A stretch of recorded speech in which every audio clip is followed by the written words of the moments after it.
But, there's questions around this $500 million judgment against Donald Trump.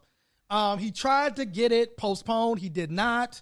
And whether or not he's able to pay it, the way it's looking right now, he might not be able to pay it, but they're saying he might be able to get a loan to pay it. If Trump basically coming out and, it being shown that he doesn't have the money we thought he had, right? If he can't pay this, does that knock him down a notch with these white ragers, or does that put him on par with them? He's broke like us. I think that gives Trump this kind of defeated everyman story who's trying to reclaim glory. You know what I mean? It's a redemption arc for him in their eyes. Yeah. So, Miracle?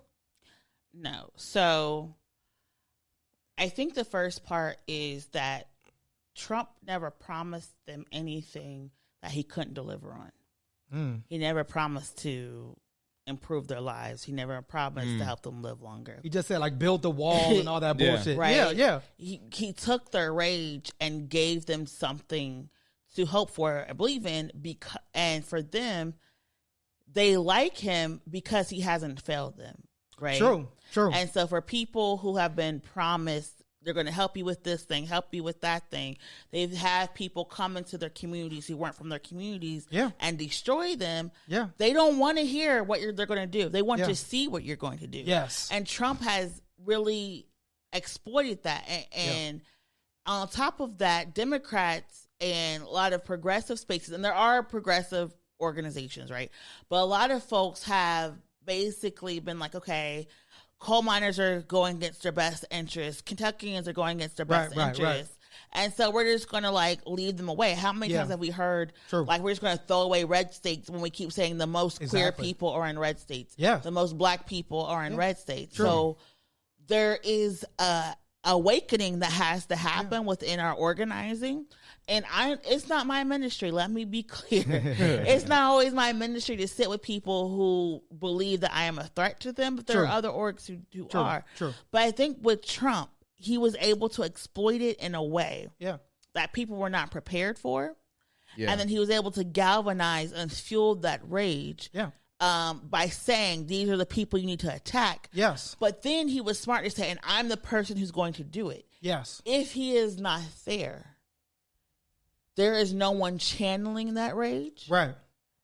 And that is what we have to worry about. Because if you're not think about that. If you're not able to go to these rallies every 6 months, if you're not able to save up think about that. to give him money, what are you going to do? And that is where we really have to basically we need some de-radicalization. It's not the left that's going to be blowing up stuff. You forget that man in Tennessee bombed the IRS building and the whole block because he didn't want to pay taxes, and we just pretend it's not going to happen. But these folks who, y'all know I love me some moonshine and I'm trying to better my life. But the Appalachia has always created these underground economies in order to survive. Absolutely. That has been built on violence. That has been built on anti-government, anti-police violence. True. Right? And so when we're talking about, that immigrant is your problem, that black person is your problem, they have moved from the police and the government is your problem to the individual is your problem. Absolutely. And we have to have that conversation because I don't really see Trump winning this election, right? I know people say, this thing, whatever. I don't, I think he has health issues. I think that he's stressed out. I don't think he has the financial backing to win this election and to do what is needed. And I also think that the media is exhausted by him. True. He used to be a cash cow. Now, not so much. Yeah, it's not the same. And I think you're starting to see the media not as much as they should back away from him, and he's not going to know how to deal with it. And that is going to be the problem when he's going to be raging and saying that this person did this. And if he gets a conviction, oh my God. Particularly when he's saying, he's saying, instead of Biden, he's saying Obama. Yeah. And again, it's looking like he's making these, mental, gags in front of people as he's talking over and over again. Also at 77, 78 years old, and probably in Trump years, all the Trump years, drugs and stings that he done took. You know what I'm saying? It's probably way more than that. What I was going to say was kind of just echoing what Miracle was saying, no matter what the outcome of this election is and at the end of the year, that black people are going to be the people who feel the ramifications of this. Yeah, true. The stigmatization of us and other people who have been othered by, the alt-right are going to be the ones who are targeted. So these attacks, whether Trump is in the Oval Office or not, are probably going to go up.